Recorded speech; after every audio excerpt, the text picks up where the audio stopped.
All right, here we go. We have one of the most honest and organic artists to ever come out of the Bay Area. Hell yeah. Kamaiyah. What it do? Welcome to VladTV. Thank you for having me. Oh yeah, longtime fan. Thank you. Longtime I didn't fan. know that. Oh yeah, me being from the Bay, which you just found out. Yeah, that's a player. 10 minutes ago. That's a player right there. I always root for the Bay Area artist. Thank you. Always. I appreciate that. Always. This is your first time here. Yeah. So I want to get into the whole story. Okay. So you were born in Oakland. Yeah. High Street. Yep. Okay. But you had a pretty rough upbringing. Yeah. Okay. So tell me about your mother first. My mom cool. I just feel like, people don't understand when your parents is born, they don't get no manual to being a parent, Mm-hmm. And you got to understand that just like you going to grow up and endure trauma, your trauma is a reflection of theirs. Yeah. So it's like, I understood that the older I got, like she did the best she could for what hand she was dealt. Okay. Was she a young mother? Hell yeah. My brother, she had my brother when she was like 15, 16, had me by 19. I'm the youngest. Oh. Yeah. Okay, so 2 kids. 3. 3 kids. Yeah. Oh, so there was one in the middle. Yeah. Oh, so she was having kids Yeah. kind of all through high school, sort of. Damn near, basically, yeah. Okay. Different father or same father? Different father, the typical ghetto story. Okay. So you basically have a baby trying to raise 3 babies. Exactly. And I had to reason with that the older I got. Like, she didn't know. Okay. And then your dad has some issues as well. Yeah, he, substance abuse. He's still battling it. I don't know if it's ever going to get better. I just reason with it like, I didn't dealt with it for so long. It's like, that's just what he is. And I got to love him for who he is. Okay. So when you were younger, was he coming in and out of the house? Were you seeing him at all or not really? Man, like growing up, he was always like in and out of jail. So my granny used to be like, oh, your daddy on vacation. That's why she used to tell us he was gone. The older I got, I'm like, man, what is this in jail? You know what I mean? Like, and then like by the time I got 11, that's when I realized he had the substance problem. Because I never knew before then until like, it was like Christmas Eve, he wigged out like police coming on High Street. If you go to my apartment I grew up on, you're going to see how tall it is. He was on the roof. Like, he pulled himself up, jumped off the roof, running from the police, slapped his girlfriend to Christmas tree, all type of crazy shit. And I never forgot that because it was like, yo, what the f***? And then that's when it started to be like, your dad has an issue. Well, it was crack. I think he on like heroin and on coke, something. I don't know what it is. I ain't never really asked him in that. Huh. I mean, what was it like to be, you were 11 at the time, seeing this crazy display? I mean, I'm crying because it's like, you don't rationalize with that it's a mental illness. He not there. So you think it's something really wrong when it's not really nothing wrong. He probably hallucinating, tripping out, all this shit. But you just like, damn, what's wrong with Pops? Like, is he okay? Like, that's how I was looking at it. I didn't know it was that bad. Like, yeah. And your mom was somewhat abusive as well. Yeah. Okay. Yeah. Beat you a lot? Yeah, when I was younger, yeah. I went through that. Okay. I went through foster care and shit. You went through what? I went to foster care, yeah. Well, yeah. And that's what I was going to say next. So you ended up in foster care at what age? Like the first time, like 6. Then like permanently for like 2 years when I was 7. Man, a 6-year-old in foster care. And I've interviewed a bunch of people that went through the foster care system, and these are never good stories. Nah, it was whack. Yeah. I also heard these astronomical, like one girl had been in like 24 foster homes and that type of thing. Were you shuffled around a lot? Yeah, I went to a lot before I got out. I probably went to like 7, 8 homes for sure. What's that like? You're a little kid. Like, it's you're traumatizing. I peed in the bed till I was like 13 because my, behavior issues because my nerve system all fucked up because I'm getting pulled out of all this stuff. My body ain't comprehending all the shit that's going on, and it just kind of fucked with me. Yeah, I didn't even like spending the night at people's houses. I was scared that I was going to be in a bit. Well, yeah, you get to one house, you start to make yourself at home, and then traumatizing. You boom, gotta move, somewhere else. Yeah. Were there abusive homes that you were moving into? No, nobody never really touched me. Like, they never put their hands on me, nothing like that. You feel me? Okay, thank God. I ain't one of them ones. It's gonna be an issue with that. Like, I just came from that, so it's just like, Okay, and then at one point your grandmother got you. Yeah. How old at the time? 9, 10. Okay. How was that in the beginning? I mean, it was better than foster care, right? I'm back around some people that I know, Yeah. That's how I reasoned with it. Was it the best experience? Nah. Every time I didn't do something she would want me to be or do, it's, oh, I'm going to send you back. I'm going to send you back. She would threaten you like that? On God in heaven. Like, my friends used to be, my cousins and stuff, like, that I grew up with, play cousins and stuff, they used to get mad. Like, she shouldn't do that to you. Like, that ain't cool. Like, mentally, what that's doing, what that's doing to you ain't fair to you. Like, but that's what I went through. That was my situation. Yeah. Well, but then on the flip side, she's not supposed to be raising her grandkids. She's supposed to be a grandmother, but here she is in a situation that but it's stressful on her as well. Like it's tough for everyone. The myth is that when you get grandchildren, you do right by them what you didn't do with your children, right? That's typically how it's supposed to go, but that wasn't the case for me. It was a very traumatizing experience to the point where I don't even really speak to these people to this day, like, and they don't understand why. Like, they don't conceptualize the issues of what they did to me mentally, like, you know? Like, before I became who I am, I stayed with her because I didn't have a choice. My mom kicked me out. But that's what made me who I am. I'm like, I got to get the fuck up out of here. Yeah. So I hustled my way up out of her house. You feel me? Well, at one point, your grandmother got evicted. Yeah, that was when I was like... So that's right before I went to foster care. So what happened was my mom sent me to her. The building was about to renovate. Like, you feel me? So they like, everybody got to get out. So they evicted everybody. And she sent me back to my mom. And when she sent me back to my mom, that's how I ended up in foster care. Okay. So then you got out. And then you ended up back with your mom at 15? Yeah, I didn't get back to my mom until I was like 15. My granny kicked me out. So by the time I became a teenager, and it's like, I'm becoming my own woman and I know what's right and what's wrong. And it's like, I got to have my own voice. This ain't right. I don't like how you treat me. That turned into an issue that, you know, led up to a fight with her and my grandfather doing some things that I wouldn't have liked. And I just ran away in the middle of the night, slept in the park, called my mom's boyfriend at the time, like, yo, this is the situation. And he told my mom, like, I've been telling you, you got to get your daughter. Like, it's different to have two sons if they out there in the streets. They men, they can figure it out. She a young lady, you gotta step up, be a mother and raise her. And that's how I ended up back with my mom.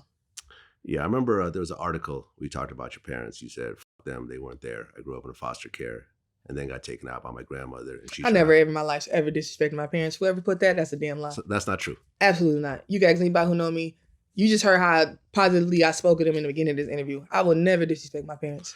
This was in GQ magazine. I never disrespected my parents. Okay, I'm just reading. You know. No, they probably just type what they want. I promise you on God, I never disrespected my parents. Okay, yeah. Well, I apologize. Like, no, you fine. It ain't you. It's them. I don't ever want to put that tone out there. I would never disrespect my parents. I feel you. Okay, so now you're living with your mom. Then you get kicked out of your mom's house? Yeah, when I was like 22, whatever. But you know, I just dealt with it. I rationalized with it. You know, it's like whatever. Okay, now you got you know how I look at it. It's like you have a baby. They kind of go wherever they go, and you get this person back. It's a whole adult with their own life, own mind. You didn't kind of get to mold that. So it's like it's not fitting in your picture of what you wanted them to be. Yeah. And that's why we kind of bumped heads. Because she didn't get the vision of what I'm doing right now. It's like, you got to go to school. You got to be this. You got to be that. Because I didn't get to do that. That ain't what I want to do. That ain't who I am. Well, when you were 14, there was a situation happened with a kid you knew named Ronald Hall. Yeah. Tell me about that. No, he got killed, man. That shit was crazy, man.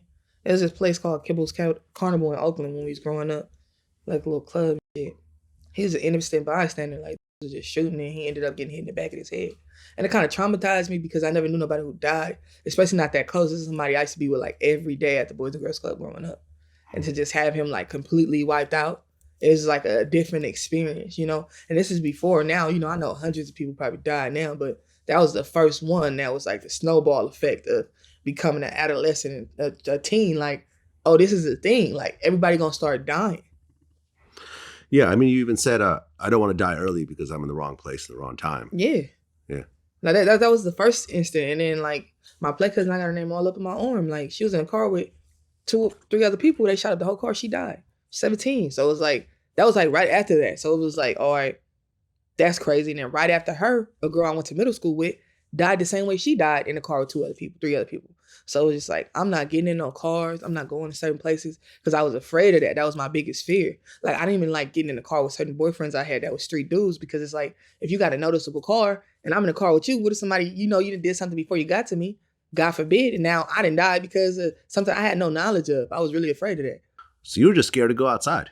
I wasn't scared to go outside, but I was very aware of making premeditated decisions. Yeah. Yeah. As you're still in high school, I'm like a teenager, like 14. Teenager. I'm like, I'm not getting in the car with you. I'm not going over there with them because I was like, you know better. Like, I don't know. I just knew I wanted to survive.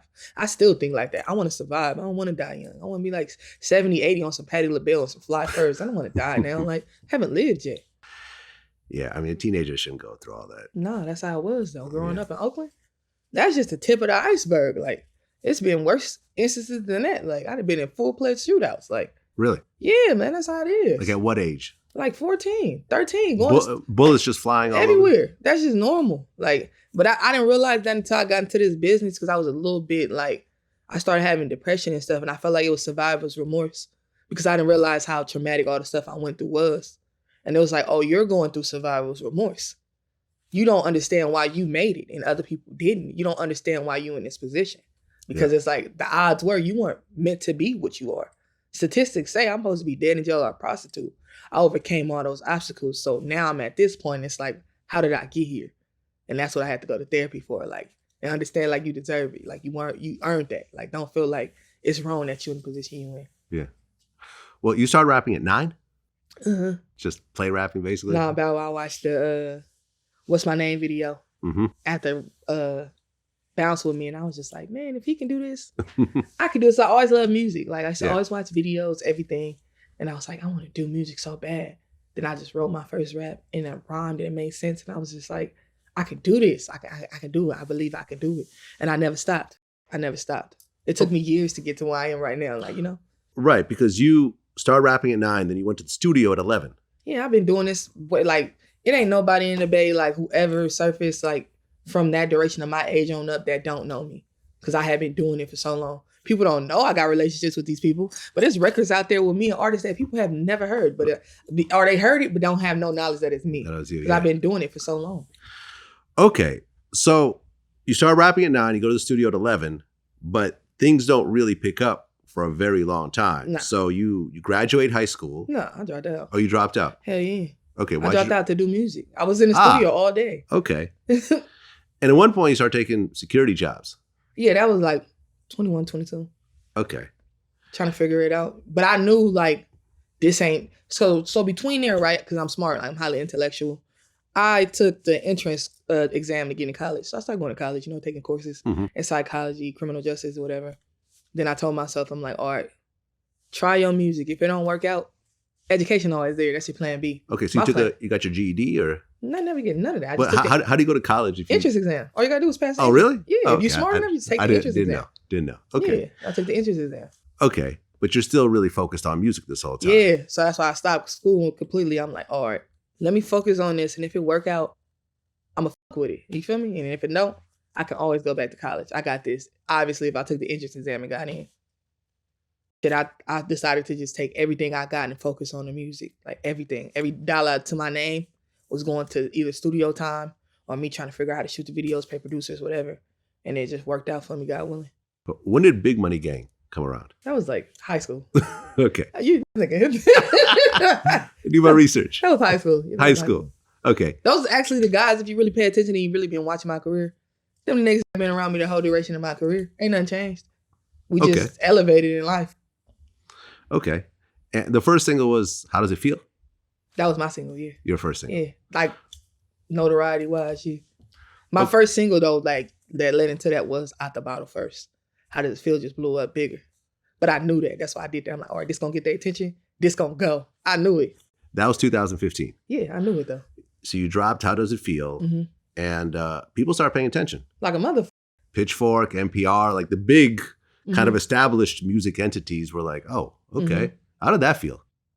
Like I said, I didn't understand it at that time because I was going through so much. You know, my best friend was dying from cancer. So it's like when I'm supposed to be feeling all these positive things, I didn't conceptualize what was really going on for a long time. Like it took me 3 years, literally, like to last year to understand, like, you know, you got a commercial with LeBron James. Your first year, 2 in the game. Do you know you got a record with Drake within 3-4 months of your career? Like all these things that I should have been like super excited about. No one knew that I was really secretly like, damn, like what the fuck is going on? Like, you know? Right. Because the friend you're talking about is Cocaine James? Yeah. And this was your best friend? Yeah. I've been knowing James since I was like 6-7 years old. He died of cancer April 23rd. On my mama's birthday. Right. Crazy, right? What kind of cancer was it? Osteosarcoma. Okay. So it started in his knee. He was complaining about his leg for a long time. We were like, whatever. Then he ended up going to get some tests, and that was the last thing we was thinking. We was like, yo, what? And then it just progressively happened, and within a year of us finding out, he was dead like within the next year. Like barely like 8-9 months, he was dead. 24 years old. I think he was 23. 23? Yeah, 23. Okay. 23 years old. Cancer. That's something an 80-year-old usually gets. And he had a daughter on top of that. Yeah. Man. Yeah. That was a tough one, I'm sure. That was keeping him here. He was like trying to fight it to the end. Like he literally didn't die until I had a conversation with him right like 2 days before he died. I was on the phone with him. He could barely talk. And I just told him, I'm like, I know why you fighting. I know why you holding on. I'm like, she good. Like, you know, because he was suffering. At this point, you're suffering. And I'm like, it's okay. Like, I got her. And that was our last conversation. And then like the next day he stopped talking. And the next day he just, my eyes water. Sometimes I talk about it. Well, you wrote a song for him, for my dog. Yeah, that's my bad. Yeah. And you actually went into a real deep depression after he died. Uh-huh. For sure. Yeah. Yeah, I just lost my dad recently. It's losing someone you care about. That nigga got some tissue. I'm tearing up too, yo. Yeah, nah, shit with me. Yeah. Well, seeing someone.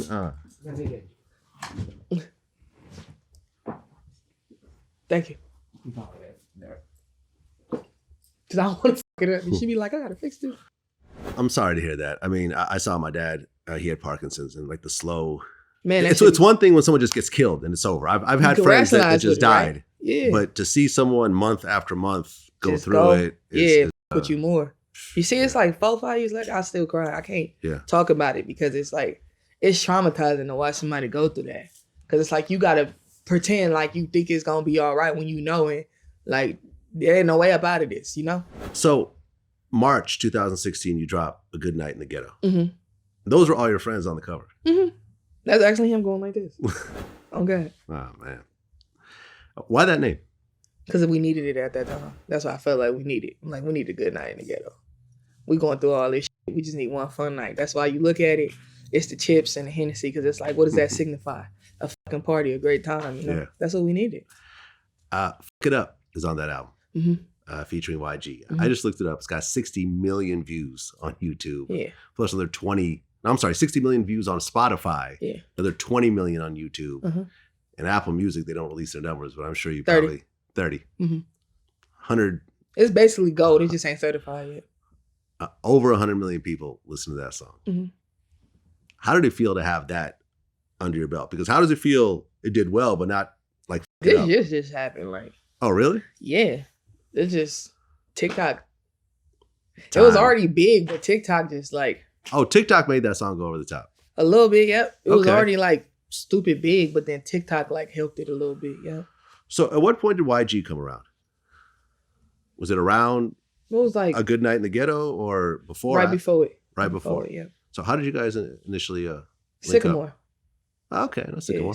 Yeah, Sick found me. Nobody know that though. Sick came all the way to Oakland. All right, shout out to Sycamore. Yeah, Sycamore. Me and him go back to like 2002. Yeah, we were both mixtape DJs, like grinding out. It's good to see him do well. Yeah, no, Sick found me for sure. He came all the way. He YG also, so okay. He was doing his album in the Bay, and when he was doing his album, How Does It Feel was booming. And it just kept going around. So everybody's like, well, who the fuck is she? Okay. And then Sycamore ended up finding me. And then YG found out they were shopping me around. And he like, why y'all taking her everywhere and not bringing her to me? And my ass always wanted to be on death row. Eventually, it was just like, all right, get off with it. That's how that happened. So you signed at 400 initially? 400 Interscope, yeah. And then Interscope?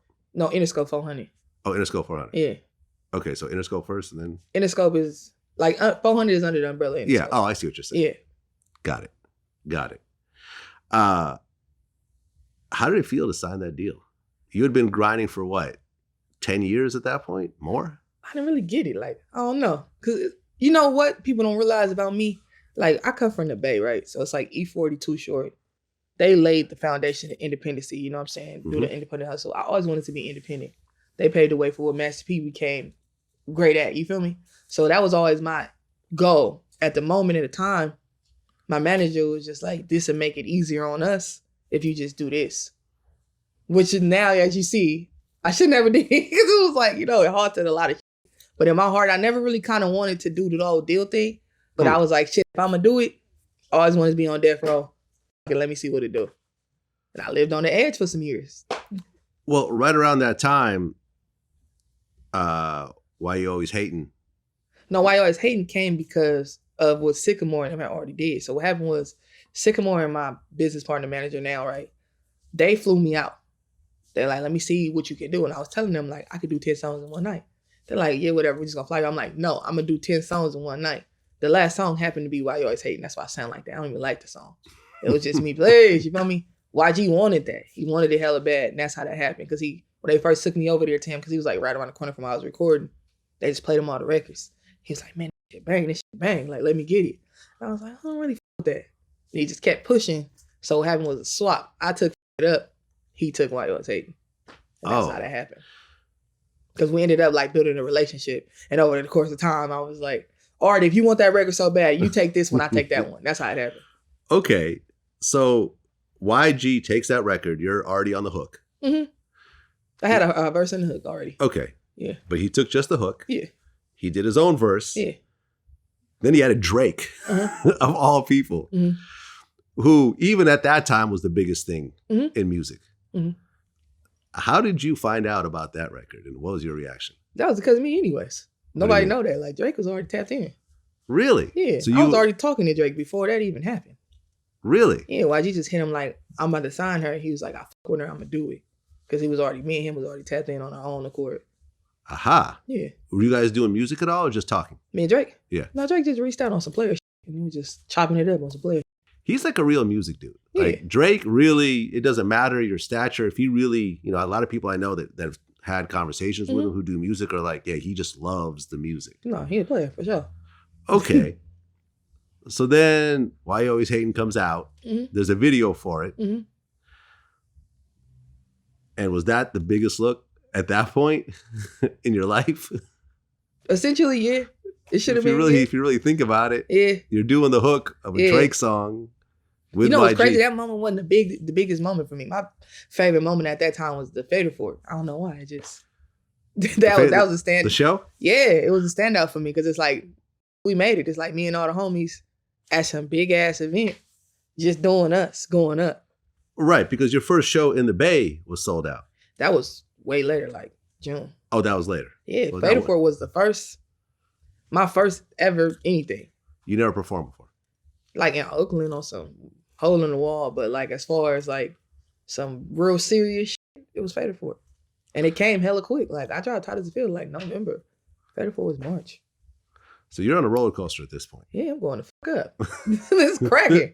Like you basically were just, you know, down here grinding, and then boom. Yeah. Out of nowhere. It wasn't a boom though. You just said it like, you know, I've been doing this since 9. Well, yeah, but that's what I'm saying. But it's not like it was a slow progression. No. It was like grinding and then suddenly everything blows up. Yeah. And then one of your songs got used in Insecure. Like 4 of them motherfuckers. Really? Oh God. 4 songs. Today, yep, like 4. That's what's up. With Issa, that's oh yeah. Issa, like she genuine as like she been a fan since day one and always been real. I did a block party with her and HBO, which led to me getting music on Ballers. Like it's been a good relationship with them. Yeah, I mean, Insecure features a lot of female rappers that like no one was really familiar with, I think. Especially male fans, because men don't really listen to female rap as much. Me. But yeah, like once you see it in the setting, because I think Insecure is one of those shows that males and females watch together, on me. Together. Yeah. Yeah. So you had 4 songs on there. Dope. Okay. And then by 2017, you were on the XXL freshman cover. How's that? Just me with Vanessa. Like on some player shit. Because the first year I hit her, I'm like, I'm supposed to be on this. And then I went up there, talked to her. She picked my brain. I feel like she be testing niggas. If you a sucker, you gonna fold. I was a real one. I kept with her. We built a relationship over a year. And that's kind of how I earned it. Just me being, you know, a real good person, you know. Who else was on that cover? Hold on, I'm pulling it up. Cardi, A Boogie, X. XXXTentacion was on that Kyle. cover. A lot of fucking people. Tokyo. A lot of I fuck down there, everybody on it. Ugly God. Yeah. That's the only one I really don't know like that and still don't know like that. I've interviewed him a couple times. Yeah, that's the only one I don't really know like that. You had the brick phone on the cover. Hell yeah. The old school brick phone. From 1989. It's a player shit. XXXTentacion was on that cover though. Yeah, I was telling I'm like, man, I got the only I Know What You Did Last Summer cover. Like, I'm the only one that had this mighty before Net passed. It was like, we had the first death. I was like, damn. Yeah. That was crazy. Yeah. So you're getting a ton of attention at this point. Yeah. Then that same year you dropped Before I Wake. That was just me sticking it to the man. I was mad at Interscope. I don't really care for that project. It was just me like, y'all not letting me do me. I'm going to just do this. You know? That's what that was. That had you crowd surfing on the cover. It was like me falling out the sky and all the shit on the bottom was I'm facing at the moment. That's why you see like a gun pointing at me, just like all type of crazy. The money, Rolex, fame, everything that's coming towards me. But then it's like I'm in limbo, basically. Mm-hmm. So you don't like that project? No, I tell you all the time. I'm trying to get that shit down. It's not mixed, mastered, nothing. It's really? Just awesome. Because I was so mad because it's like I kept trying to put out music and oh, you can't put this out. No, you can't put this out. So it was just like, oh, I'm just throw this out. Oh well. That's how that was. Why didn't Interscope want you to put out music? I don't feel like it was a machine. I feel like it was just the artist I was signed to had his own vision of what he wanted me to do. And it wasn't in alignment with what he wanted to do. But when I came to you, I was this way. Well, I stopped that. You know, it stopped the progression. So instead of you adding fire to it, you put water on it. Okay, this is YG you're talking about. Yeah. So the two of you stopped getting along or stopped being on the same page? It was never like no beef. It was just more so like, let me do me, you know? And eventually that's why I ended up just, you know, severing ties. Because it's just like, I'm not going to flourish here. If I stay here, I ain't going to never be what I'm supposed to do. I mean, never be what I'm supposed to be and reach my maximum altitude. You know what I'm saying? And I was just like, this ain't a fit for me. It ain't what I envisioned myself being. And I don't want to wait till I'm 30, 40 years old and be like, damn, I should have been, you know, did that trying to be loyal. Because I was loyal. I stayed down, you feel me? Like, all right, eventually we're going to get it together. But then it's like, what I'm going to do, keep putting your vision first and not mine? This ain't my vision for my career. So I had to do what I had to do. It was best for me. Right, because eventually you ended up on YG's next album on the song Do Not Disturb, which I assume was recorded before you guys parted ways? Yeah, it was something I was doing. I was starting to work on another project and he came in and was like, Well, because you do the first half of the song. The whole song was me. Right. Yeah, and it just like... Okay, I was listening to it this morning. I'm like, all right, so when's Jeezy gonna come on? When's YG gonna come on? Yeah. I'm listening. There's a hook. Yeah. There's a whole chorus. There's another hook. Everything by you. And then everyone else comes on at the end. That's typically how I go. He'll come in. He'll be like, all right. So he just wanted that song once again. Like, well, why you hating? Yeah. Okay. Good song, though. I fuck with it. I just don't listen to it no more. I don't listen to nothing that I did on Interscope. It's traumatizing. Okay. Are you and YG still on good terms, or? No, we don't speak. You don't speak? Ain't no beef. We just don't speak. How did he feel about you leaving? That's why we don't speak. He didn't like it? No, there was some things said that I felt like until he rectified and apologized, I don't feel like it's the point of me having a conversation. Because then I'm pacifying your actions. And me being a woman and a queen that stand on my word, I felt like you got to be a man and stand on yours and apologize for some of the things that were said and done. Right, because Something to Ride To kept getting delayed. Like a motherfucker. Yeah. Can you say what he said to you? It wasn't nothing that I want to repeat. You know what I'm saying? Because at the end of the day, to me, I'm a real bitch. You feel me? I'm a real ass person in general. So it's like, if I consider you family, you always family. And as a brother, me considering you a brother, and you allegedly supposed to consider me a sister, it's some shit you need to rectify that you shouldn't have said and done. After you left Interscope 400, were you locked up for 3 years, not being able to put out music? Yeah, facts. I only put out like 3 or 4 songs on Interscope. Okay, so they just said, if you're not... It was just like, I'm not pushing that. I'm not doing that. It ain't this, it ain't that. I'm not clearing this. It was a bunch of shit that I just felt like when I got here, this is who I was. When I got here, that's what got me hot. Why stop was working? Because you don't want me to do it. Then literally 3-4 months after I left, here comes the prayer project I just dropped. So it's just like, was it really me? Didn't take me that long to do that. I recorded that shit 2-3 weeks. It was done. Yeah. That's how quick. A Good Night Together was recorded in a week and a half. That project was recorded in 2 weeks. It's not hard for me to create the project. It's the part that was hard was the business. Right, because right around that time, I think it was like February 2018, that's when the Sprite commercial with LeBron came out. And that's why I'm like, all right, I'm hotter than I ever been. I got XXL. Yeah. I got a commercial with LeBron. Let me put out the fucking music. This is the best promo you gonna fucking get. But people don't understand that, like, you know, and I can't force somebody to understand business, you know. If you got, like, how I look at it is that if you're an artist, you're gonna be more focused on your own career. So it's like, you ain't gonna see what this other person needs to do because you so focused on, I gotta do this, instead of me being like, all right, let me stand by this and make sure this go too. If you're gonna put on your CEO hat. I feel like he wasn't ready to be a CEO. Well, listen, I don't know YG's personal business, but as someone who's been professionally doing hip hop for 20 years, it's very rare for an artist to be able to put out other artists while they're putting out music themselves. Correct. Like, you just see it over and over again, because to wear a CEO hat, you kind of have to just be a CEO full time. Exactly. People always ask me like, oh, Vlad, why don't you start a record label? Because I'm doing VladTV full time. Like, it'd be a half-ass label with a bunch of pissed off artists. Exactly. If I did it myself, that's why I never touch it. And I understood that. That's why I was like, hey, yo, if what's the best thing for us is to cut this business relationship. I f with you, but I don't f with this. Yeah. He couldn't rationalize that in the moment. You know, emotions is involved and you gonna just leave, and it's just like, it's not about you. Take your feelings out of it and think about me. Luckily, I owned a good night in the ghetto, you know? But at the end of the day, I'm not putting out no music. I can't do nothing. I can't feed my family like this. And if you really was a brother, you would have understood that. Like, because if you was on Def Jam and Def Jam was telling you can't put out Big Bank, you would be very upset, right? Because you can't feed your family. You got daughters to feed, your mama, all that. Now they halting your career. That's how I felt like. This is halting my career. I can't feed my family. Well, you guys have classics together. Absolutely. So you never know. You never know what the future holds. There's no bad blood. Yeah. Other than the apology, we'll be cool. I just feel like as a woman, I deserve an apology for some of the things that were said to me. Well, he's going to watch this. I can guarantee you that. Absolutely. I'm pretty sure you're going to blast it. Kamaiyah says YG. Everyone watches VladTV, whether they admit it or not. Yeah, no facts. So what happened May of 2018 at the Bradley International Airport? Man, that was some bullshit.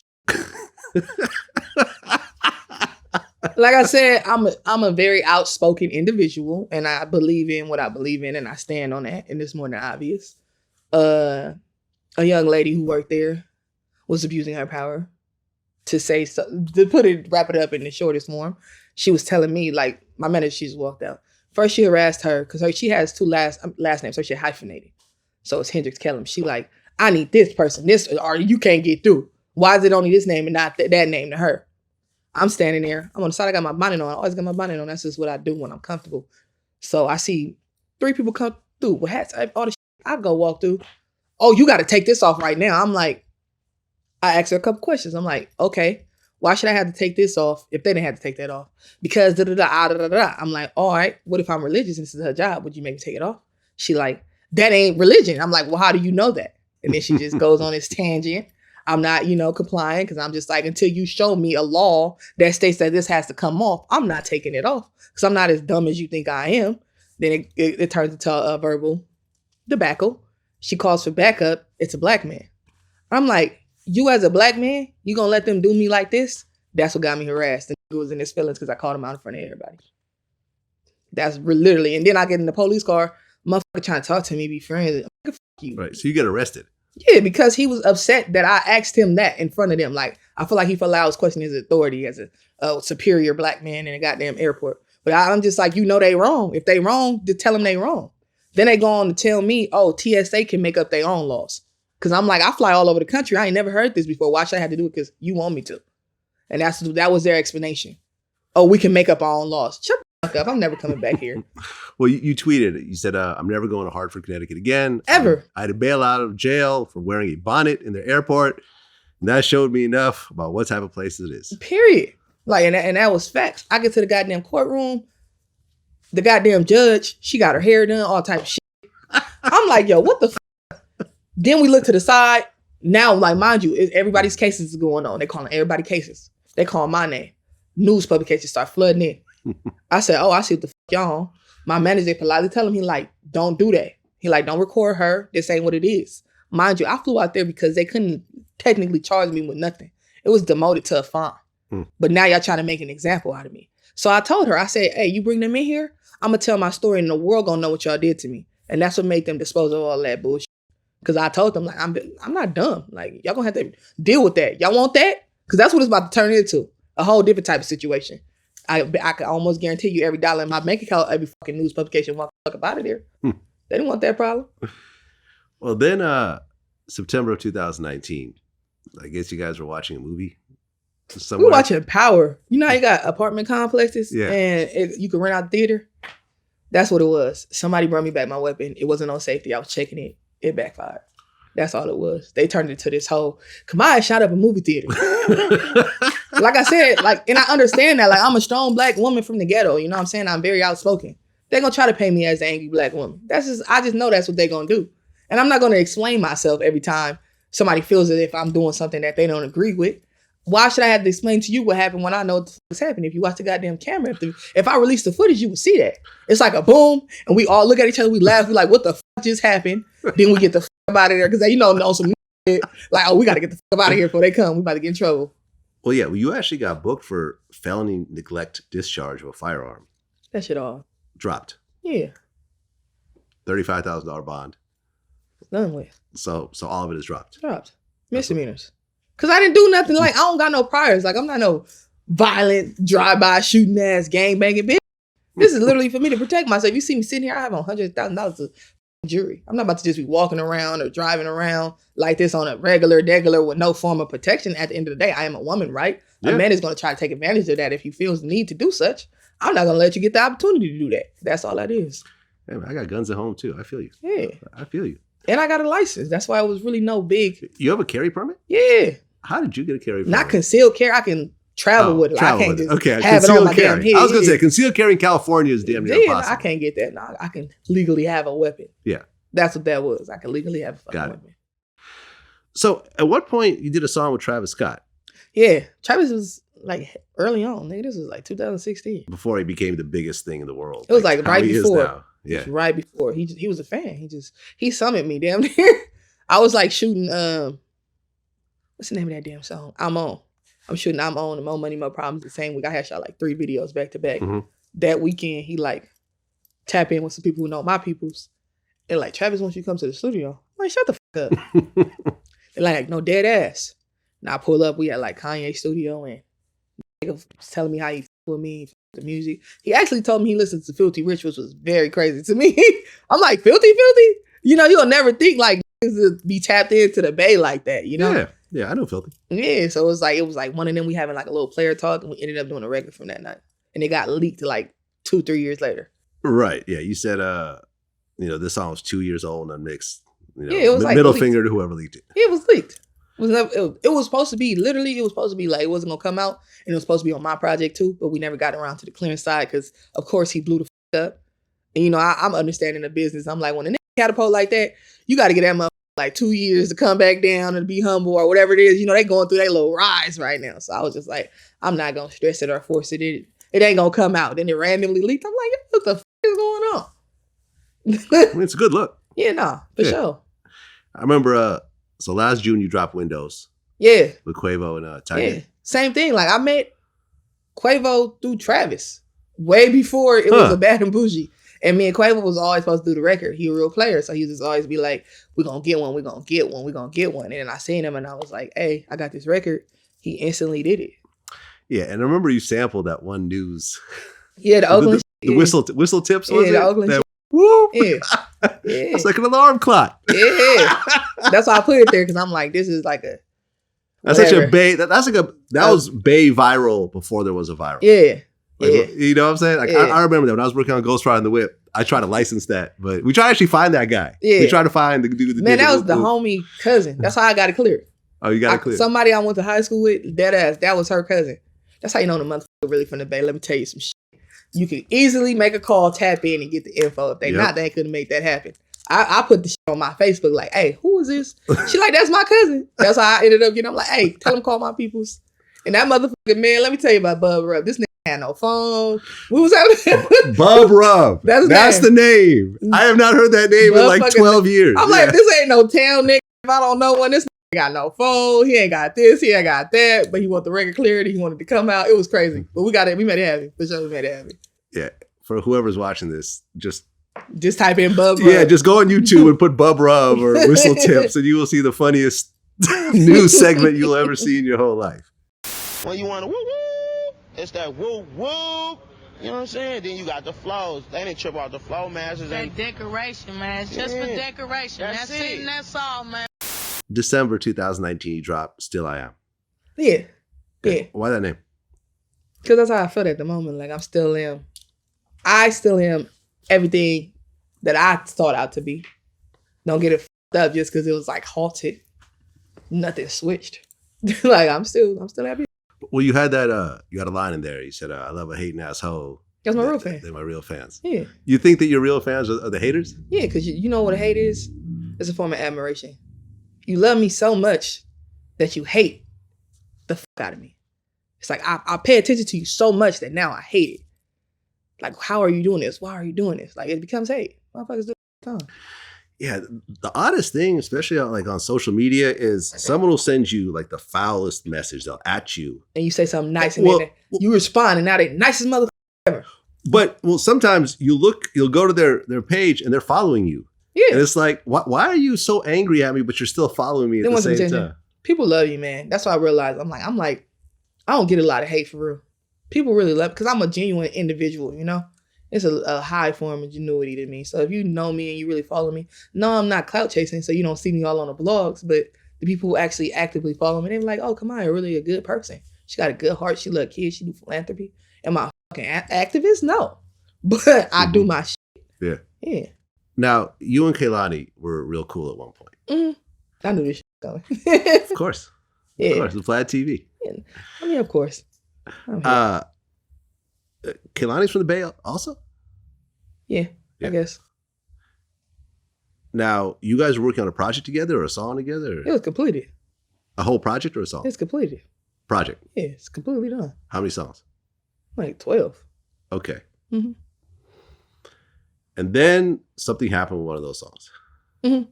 That's All Me. Mm-hmm. So tell me what happened. I just felt like the business wasn't done appropriately. I felt like we had a conversation and it was established that the project wasn't coming out. So I felt like if the project isn't coming out, the right thing to do was not let any of the music come out. And those wishes weren't fulfilled. It wasn't no respect. You know, it was just like her on the internet hyping it up. Like, y'all want this record? Y'all want this record? And I just kept seeing it. And I'm just like, talk to my manager. I'm like, why are they doing this? If we already agreed, you know, like it's not going to happen. Then I get a message like 2 weeks later after all this has occurred, like just letting you know I'm putting out the record. And that was my issue. It was the respect with it. It'd be a different conversation if you was like, hey, is it okay if I could put out this record? I know we're not doing the project. It was never that. It was always, I'm putting out this record. And it's like, that's not what we discussed beforehand. And you went to the public and put it all on the internet and made this bigger thing that it shouldn't have been. It just shouldn't have came out. Well, isn't there paperwork when it comes to stuff like this? That's the issue, right? Rightfully so. I asked that. It was like, it can still come out. Are you either you gonna take the pub or you not? Because this could come out. Because I definitely asked that. Because I was just like, I didn't want it to come out. I just feel like, you know, I feel like I'm talented enough to just walk away from something like that. It's not like we didn't have a whole project. Mm-hmm. And, you know, I didn't like some of the things that were being said about me. Like, you know, I'm clout chasing and shit like that. It's like I have the whole version with me on it. Don't you think if I was clout chasing, I would just put this shit out? You know what I'm saying? Like, people just say wild shit on the internet. Okay, so the version that comes out has Keisha Cole on it. Yeah, and I put that was my homie. I fuck with Keisha. Yeah, from the Bay, once again. I made sure that happened. You know what I'm saying? And there's like, the thing, the narrative that's being, you know, perpetuated is the furthest thing from the truth because I don't do social media.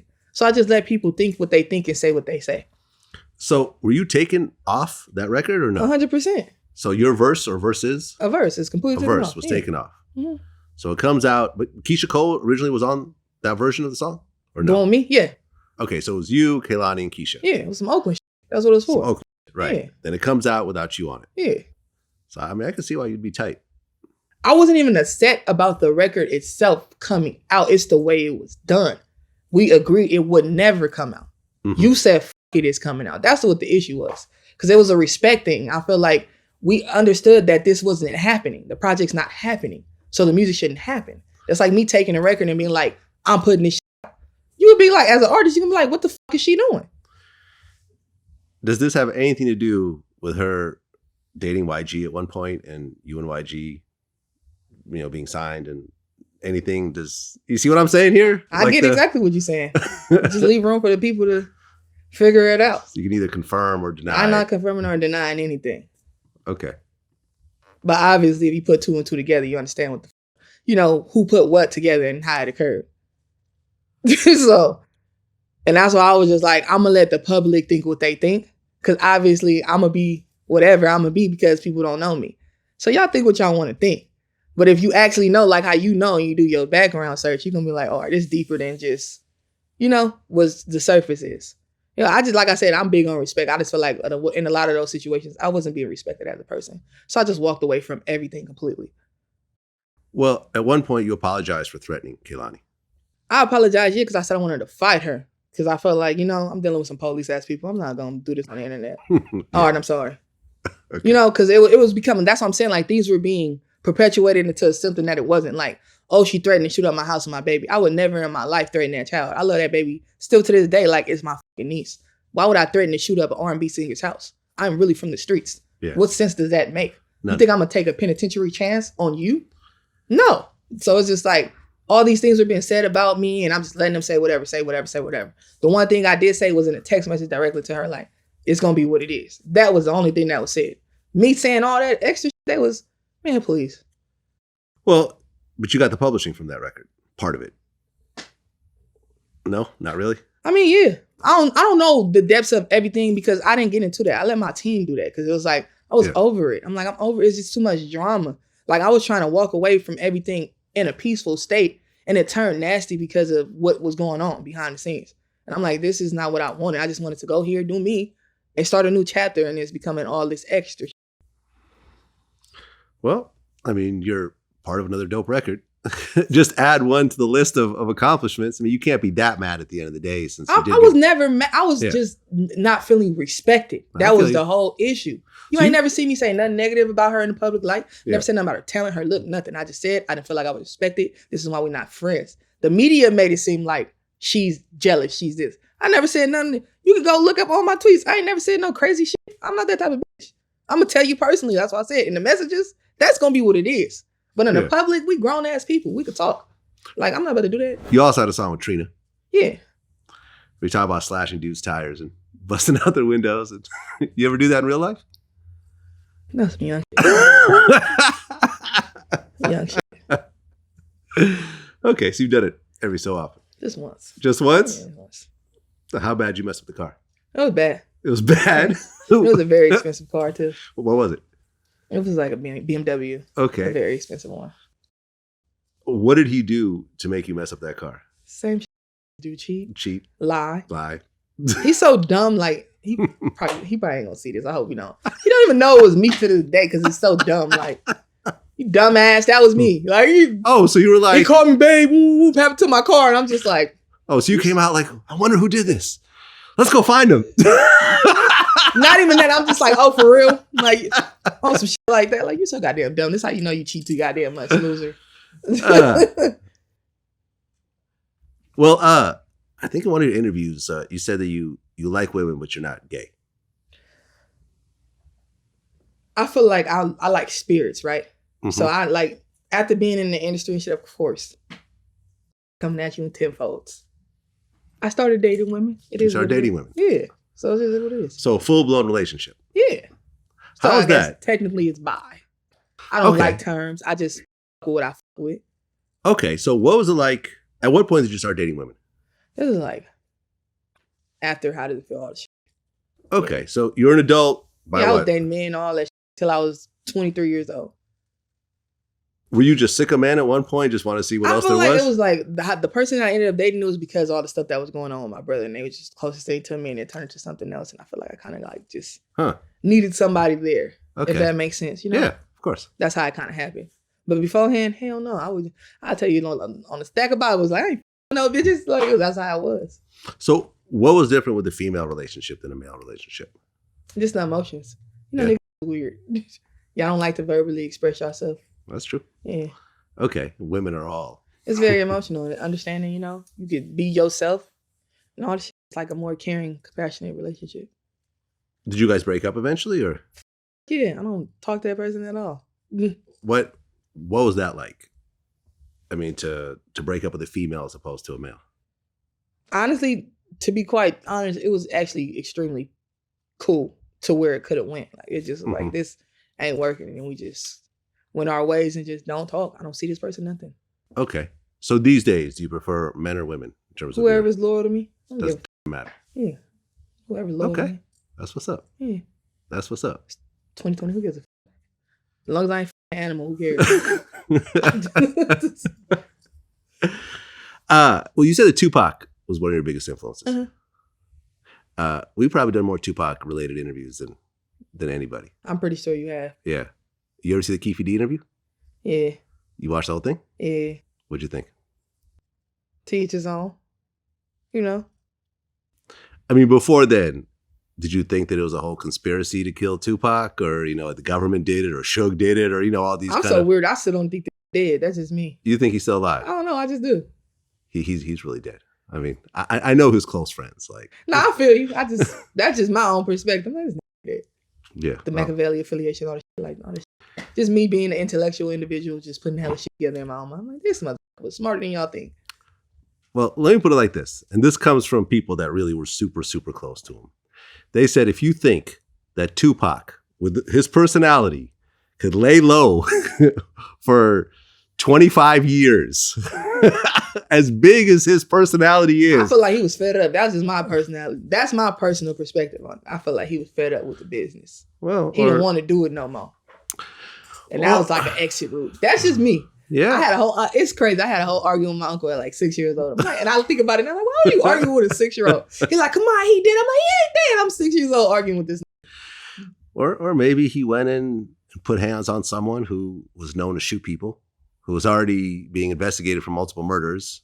And these guys were, from a rival set with the dudes that he was rolling with. And they ran into him in the street and shot up their car from front to back. I never disputed that he got shot. Now, did he survive the shooting? That's the question. Because I just seen the interview when Suge said the nigga then got, when the ambulance came, the nigga sitting there smoking a Newport. So I'm like, that don't sound like a nigga that's about to die when you go to the hospital. Well, I mean, you ain't smoking no Newport if you just got shot, you about to die, right? Well, I interviewed the first responder, the cop that actually showed up at the scene, and that was a very different story. He was not smoking a Newport. He was covered in blood. He actually said, "Fuck you" to the cop, were his last words that he ever spoke. Because the cop was trying to get him to confess to who shot him. He told the cop, "Fuck you." And I looked at him once again. I said, what happened? Who did this? Who shot you? And now he's looking at me, so we're looking at each other in the eyes. And this is kind of the first time he's even acknowledging my presence. And he looked at me, and I could tell he was getting a breath together to tell me. And he looked me right in the eyes, and we looked at each other, and he said, "Fuck you." And he said it just like that, with the emphasis on that F to really let me know. That's how we felt. So, doesn't that seem a little fabricated to you? Not really. That's what it sounded like to me. It sounded like you're trying to make him sound more aggressive than he is. Listen, he was gangster. His last words was "F me." I don't know. That's how I look at shit. All right. To each his own. Listen, I'm not going to take your conspiracy theories away from you. If you feel he's still alive, feel like it's just me. I feel like people try to make him into this bad guy. That was his last words. "F you, cop." Fuck out of here. Does that sound crazy to you now that you say it out loud? It sounds crazy. Well, I mean, considering that he shot 2 cops in the South at one point, defending that he hated the police as a whole. His mother was a Black Panther, and he saw his family brutalized by the police his whole life. He'd been beat up really badly by the police. I know about the OPD, all that, but does that mean that every time you see a police officer, you're gonna say "fuck you"? I just told you my own instances pretty much, with the police. I'm not out here saying "fuck the police" every time I see the police. Yeah, I don't think you've had the same experience as Tupac, though. I've had my own fair share of incidents. I actually went to jail before all this when I was 15 years old. I got slammed onto a car, and then they said I was resisting arrest. I've had my own incidents with the police. I don't feel like the police. I feel like that individual officer. Yeah. Motherfucker, you are a grown-ass man slamming me on the hood of a hot-ass police car. Yeah, I feel you. But does that mean make me a fucking monster towards the police? Nah. Some people just dickheads, man. Yeah. You've said that Bay Area rappers are sensitive and there's a crabs in the bucket kind of mentality. I don't even know where the hell that came from, but it sounds like something I probably said to an extent. I do feel like it has been for years this kind of thing where they try to make us not stand together and stand apart. Yeah. Yeah, I mean, I'm from the Bay. But I haven't been living there in a while. But I mean, I remember the golden era in the Bay where remember the compilation albums that were coming out where it's every Bay Area rapper would be on those albums. Yeah. Everyone was on each other's songs. Everyone messed with each other. You didn't really see a lot of beef in the Bay. That's why. But you know what it is? It was because it was easier for to be successful. It's like now it's so hard to penetrate. Yeah. And go mainstream. So when somebody does, it's like you trying to figure out how to pull them down and attack them or find anything that's bad about them to make sure that they don't go all the way. Or if they don't show you no attention like you want attention, they act funny. People don't even understand, like, even with me personally, like when you making it, you still got more layers to overcome. So to you, it may look like I got all the shit in the world. But to me, it's like I ain't even there yet. They don't feel that. They feel like you the one right now. Why you not fucking with the city? Right, because how many female rappers have been successful out the Bay? The only one. Let's just think about it. Because only Suga T? Sugar T was the other one I was going to say. When I first saw you, I said, oh, this kind of reminds me of Sugar T a little bit. I'm the only person ever in Sugar history. T's Vallejo. Yeah, I'm the only person. Literally in history. Oh, I got to Google this. Hold on. Be my guest, Vlad. No. I feel I'm not, you know, saying it's not true, but yeah, nothing's really coming up. That's why I always try to just be a real humble, welcoming person, you know? Because it's like, I know what I stand for and what I want people to view me as. Because I know what I'm doing is historical. Well, Saweetie's from Hayward. They say that. I thought she was from, I don't know. I'm looking through a list here. Stunner Girl. She from Sac. Siri. I don't know Oakland. Alley Cocaine. Yeah, that's the homie. She from Oakland. Yeah, I'm not familiar, to be honest. King Key? Queen Key? I don't know who that is. Quingqi? No? I have no idea. Either. I'm not sure either. No. This is no disrespect to the people I'm mentioning, by the way. No, me either. So, you know what I'm saying? So whoever's watching this, please don't get offended. Nani Blanco. She from Sac. From She Sac. fuck with Mozzie. I know who that is. Baby Lana. I don't know who that is. I mean, it's not a list of these huge superstar rappers. I mean, think about all the LA female rappers that have come out, all the New York female rappers, all the Atlanta. Think about all the Atlanta female rappers. You could probably name a dozen of them. Miami female rappers. Why do you think the Bay just doesn't really push up female rappers? Like, I never thought about this until I'm talking to you. Everybody said that when they talked to me because Nip said the same thing to me. He was like, I never really thought about that. Like, you really like the first female besides Yo-Yo. He's like, you're the only one. And I'm like, yeah, Yo-Yo's LA. Yeah, but he was like, since Yo-Yo like to be as big as I am, yeah, he's like, you don't know. Facts. And I'm like, yeah. On the West Coast, yeah. What is it about the Bay and female rap? It ain't the Bay. It's the hustle. What do you mean? I feel like a lot of females get caught up in the facade that you gotta stand by this or stand by these people. I didn't. I said, I'm gonna do this for me. Well, I think what I like most about you, and I think that this is why the audience reacted also, is that a lot of times when you see these new female artists, they're styled, they're presented a certain type of way, there's a bunch of plastic surgery, there's, you know, whatever look is popular at that time, they'll try to make that artist with that look. But you just came out as you. Yeah, I wanted to though. Yeah. Because I'm like, man, I ain't got to be glammed up and all that shit for these people to love me. If they going to love my music, they going to love my music. Yeah. I hate the How Does It Feel video. I look greasy, oily, all type of crazy shit. But I knew what that meant for my career if it didn't come out. And that's why I'm sitting here. I'm not afraid to take that L, to take the W.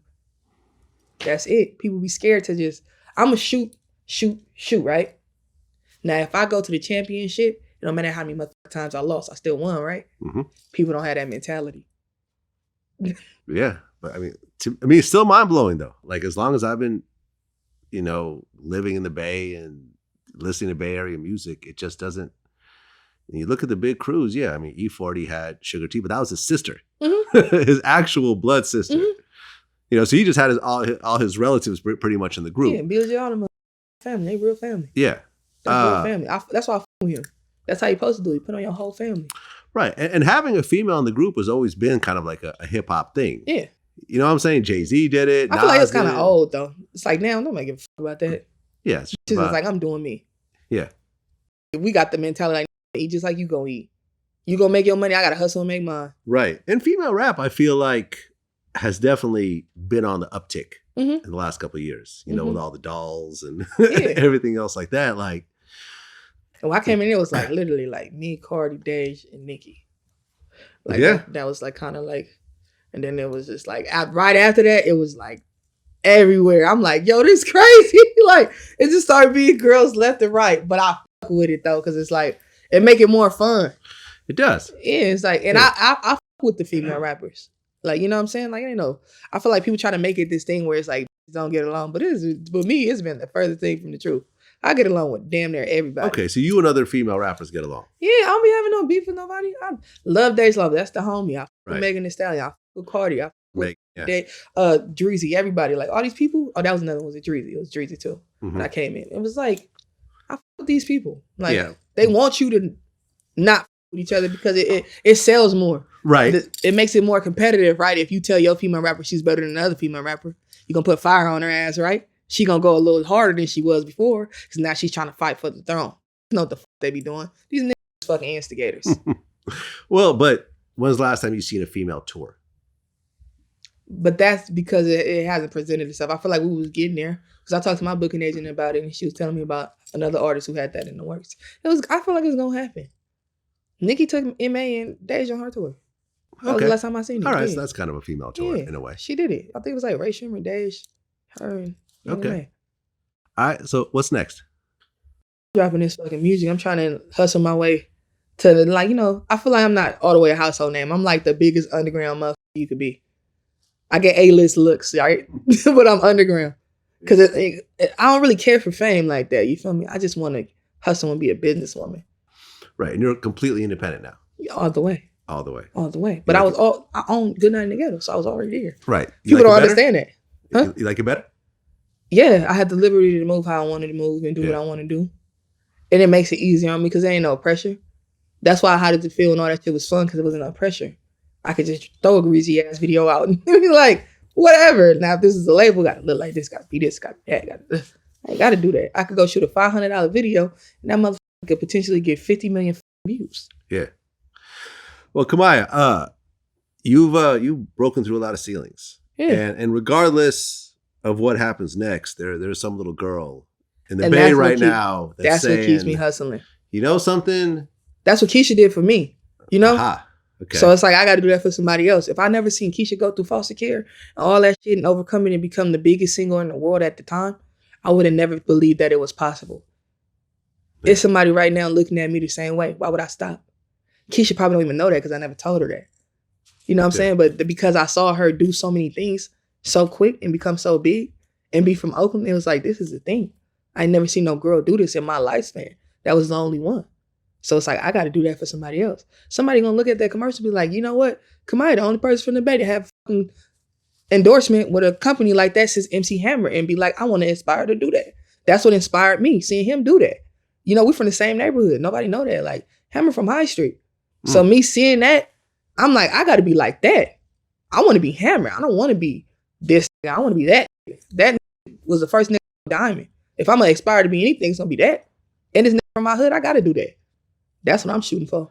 Yeah, people don't understand how big of a deal inspiration is. Because if you don't know where to aim at, you're just going to be directionless. Shooting in the wrong direction. Yeah, it's going to be, playing soccer with a blindfold. Yeah. You might score a goal every so often, but it might be for the other team. Exactly. Exactly. Well, Kamaiyah, appreciate you coming in. Absolutely. And it's a story with a lot of tragedy and a lot of triumph.